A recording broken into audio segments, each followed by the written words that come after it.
भगोड़े कारोबारी विजय माल्या को आज लंदन में गिरफ्तार कर लिया गया। माल्या पर भारतीय बैंकों का करीब 9,000 करोड़ रुपए का कर्ज है। इसे वक्त पर न चुकाने की वजह से वो पिछले साल 2 मार्च को लंदन भाग गया। माल्या ने अपनी विमान कंपनी किंगफिशर एयरलाइंस के नाम पर एसबीआई की अगुवाई वाले 17 बैंकों के समूह से यह कर्ज लिया। भारत ने इस साल 8 फरवरी को औपचारिक तौर पर ब्रिटेन सरकार से भारत ब्रिटेन संधि के तहत माल्या के प्रत्यर्पण का आग्रह किया।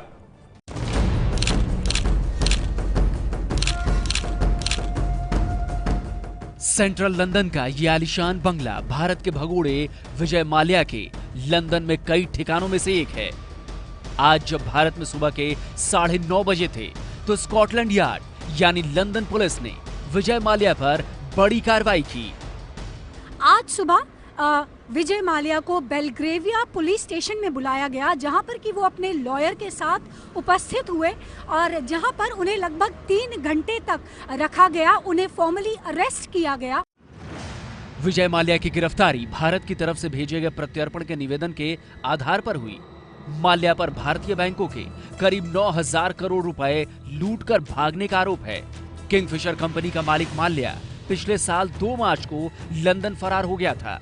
आज गिरफ्तारी के बाद लंदन के इसी वेस्टमिंस्टर कोर्ट में माल्या के खिलाफ पहली सुनवाई हुई, जहां उसे करीब 3 घंटे बाद जमानत मिल गई।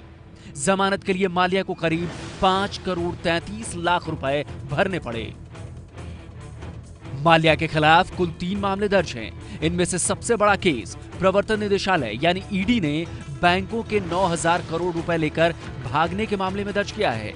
इसके अलावा सीबीआई ने स्टेट बैंक ऑफ इंडिया के 6,027 करोड़ रुपए लेने के एक मामले में केस और आईडीबीआई के 900 करोड़ के मामले में दूसरा केस दर्ज किया था। सीबीआई ने विजय माल्या की गिरफ्तारी पर आधिकारिक तौर पर कहा कि विजय माल्या को 900 करोड़ रुपए के आईडीबीआई मामले में गिरफ्तार किया गया था। इस मामले में सीबीआई ने इसी साल जनवरी महीने में चार्जशीट कोर्ट में दाखिल की थी और 8 फरवरी 2017 को विजय माल्या के खिलाफ एक्स्ट्राडिशन नोटिस यूके गवर्नमेंट को भेजा गया था। एबीपी न्यूज को उच्च सूत्रों से मिली जानकारी के मुताबिक प्रत्यर्पण के इसी निवेदन के बाद भारतीय उच्च आयोग ने ब्रिटेन के गृह सचिव से औपचारिक निवेदन किया, जिसे उन्होंने जायज पाने के बाद कार्रवाई के आदेश दे दिए और विजय माल्या को गिरफ्तार कर लिया गया। निश्चित रूप से ये एक बड़ी कार्रवाई है। एक विषय लोकसभा में और राज्यसभा में चर्चा के समय बार बार आया कि सरकार इसमें कोई कार्रवाई नहीं करी। सरकार उस समय भी कार्रवाई कर रही थी और उस कार्रवाई का आज परिणाम सामने आया।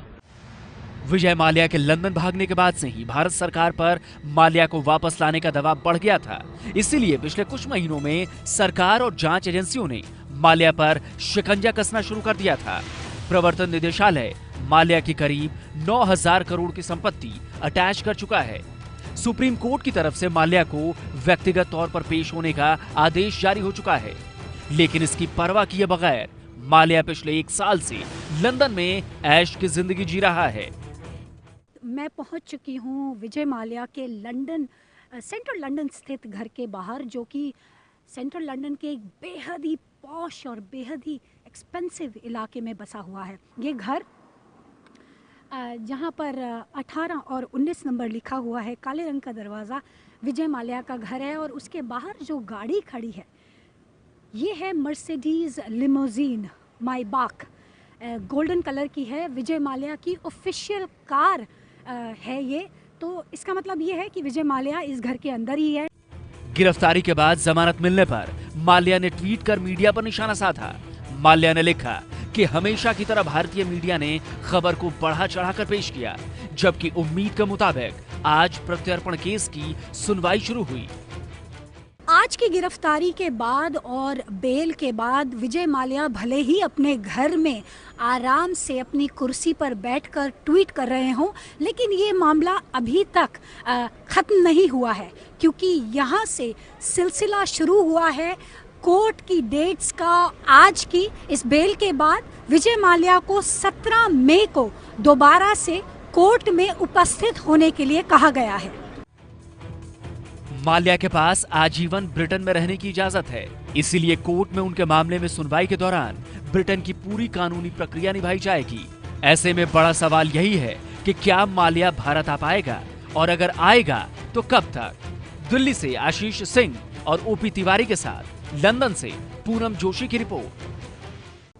विजय माल्या के मुद्दे पर मोदी सरकार का दबाव आखिर रंग लाया। इस बारे में अब सरकार कह सकती है जो कहा सो किया। प्रधानमंत्री नरेंद्र मोदी बार बार भरोसा दिला चुके हैं कि बैंकों से लूटी गई पाई वापस लाकर रहेंगे। हालांकि आज ही यह भी साफ हो गया कि यह लड़ाई पेचीदा और लंबी होगी। तभी विजय माल्या को 3 घंटे के अंदर ही जमानत मिल गई, लेकिन इसका मतलब नहीं कि वो बच गया है। आज की गिरफ्तारी माल्या पर शिकंजा कसने की शुरुआत भर है। कैसे कैसे अमीरों ने बैंकों के पैसे दबाए हैं, अभी मैंने जरा स्क्रू टाइट किए हैं तो उनका पसीना छूट रहा है। जेल के सलाखे दिख रहे हैं, भागे जा रहे हैं। वो पैसा बैंकों का नहीं, हिंदुस्तान के गरीबों का पैसा है और वो मैं वापस ला करके रहने वाला। 13 महीने 16 दिन बाद 3 घंटे के लिए ही सही लंदन में गिरफ्तार हुआ विजय माल्या। लेकिन इसका मतलब ये नहीं कि माल्या आजाद हो गया। अब माल्या को गुनाहों की सजा दिलाने की मुहिम शुरू हो गई है। भी एक सफलता का हिस्सा है कि हमने जो आपराधिक मुकदमा कायम किया था उसके तहत वेस्टमिनिस्टर कोर्ट ने उनको अपने कस्टडी में लिया। सारे देशों से हम संबंध स्थापित कर रहे हैं, उसके साथ ट्रीटी कर रहे हैं कि कोई भी अपराधी बचकर निकलकर ना जाए। पिछले साल 2 मार्च को जब माल्या देश से भागा था तब देश में मोदी सरकार थी, इसीलिए मोदी विपक्ष के निशाने पर थे और माल्या को भागने देने का मौका देने के आरोपों से मोदी घिर गए। विजय माल्या को इस देश से भगा दिया। 8,000 करोड़ रुपए का उनके ऊपर लोन है, उनको भगा दिया भाजपा वालों ने। विजय माल्या को 1200 करोड़ रुपए का लड्डू खिलाया है, आपको 3 रुपए का लड्डू और विजय माल्या को 1200 करोड़ का लड्डू। खुद माल्या भी लंदन में बैठकर पीएम मोदी को चुनौती दे चुका है। 2017 में मेरी सिर्फ यही उम्मीद होगी कि सही, कानूनी और निष्पक्ष जांच को लेकर पीएम मोदी जी के विजन पर उनकी सरकार सही तरह से अमल करेगी। करप्शन पर सख्त रवैया रखने वाले हमारे डायनामिक प्रधानमंत्री क्या अपनी क्रिमिनल एजेंसी को सही, निष्पक्ष और कानूनी तरीके से जांच की गारंटी देंगे? लेकिन मोदी सरकार सिर्फ 3 घंटों के लिए पकड़कर चुप नहीं बैठने वाली। मास्टर प्लान तैयार हो चुका है ताकि माल्या फायदा उठाकर आजाद न घूम सके। मोदी सरकार ने भारत से भागे माल्या का पासपोर्ट रद्द कर दिया था। ये तय था कि अब कभी माल्या अपनी मर्जी से भारत लौट नहीं पाएगा। जब भी आएगा तो मोदी सरकार की मर्जी से आएगा।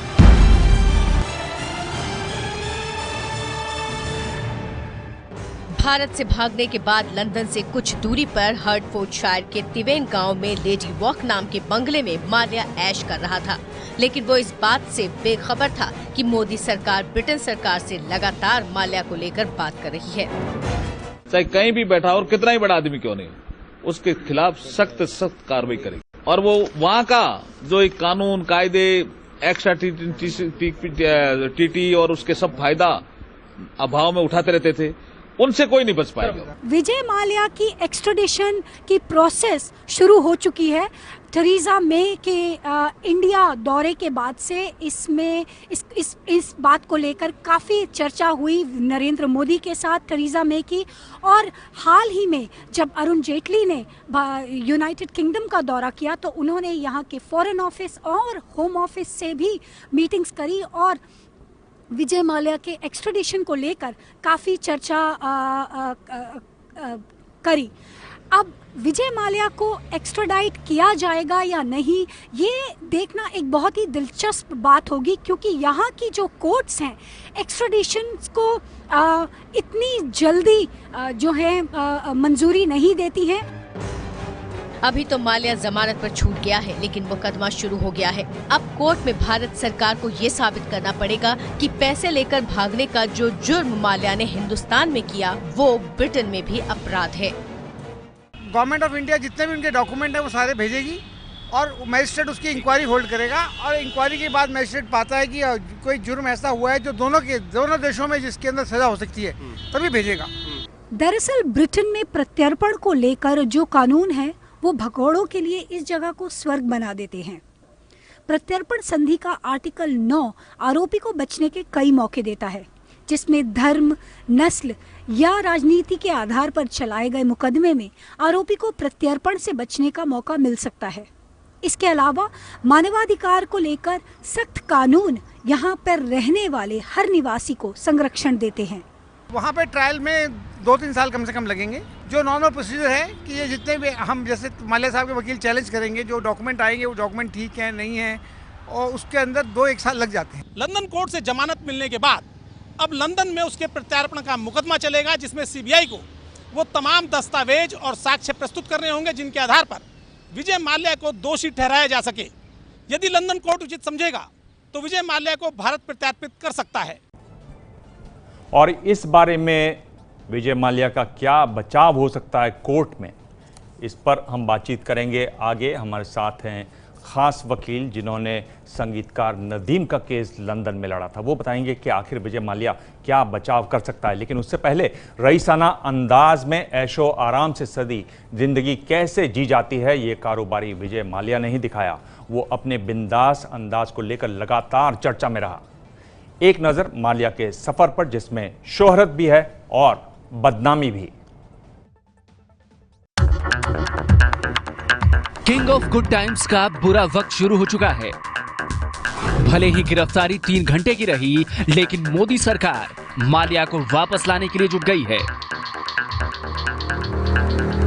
माल्या के बुरे दिनों की कहानी उनके अच्छे दिनों की बुनियाद पर खड़ी हुई थी।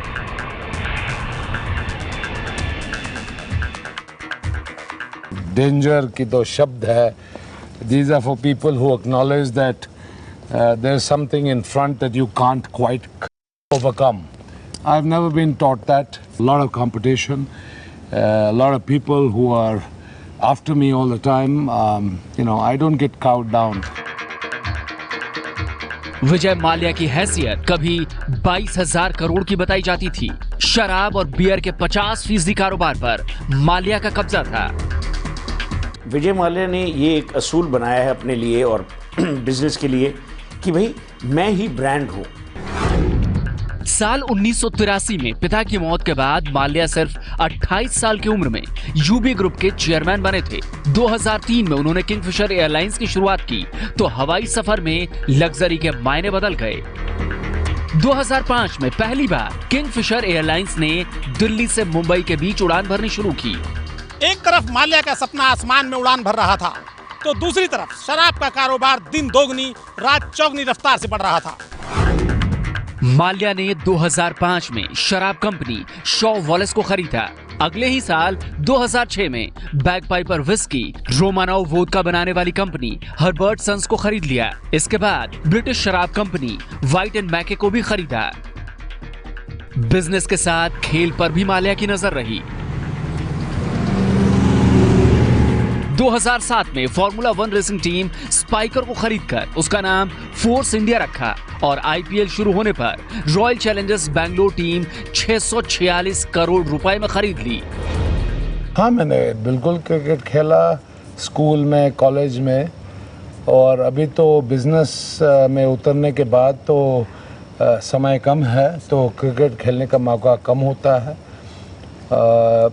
लेकिन मैं बेसिकली एट हार्ट स्पोर्ट्समैन हूँ, इसलिए हमारे यूबी ग्रुप में मैकडॉवल मोहन बगान की फुटबॉल टीम है, फार्मूला 1 की टीम भी है, फोर्स इंडिया फार्मूला 1, और अभी रॉयल चैलेंजर्स बेंगलोर की क्रिकेट टीम है।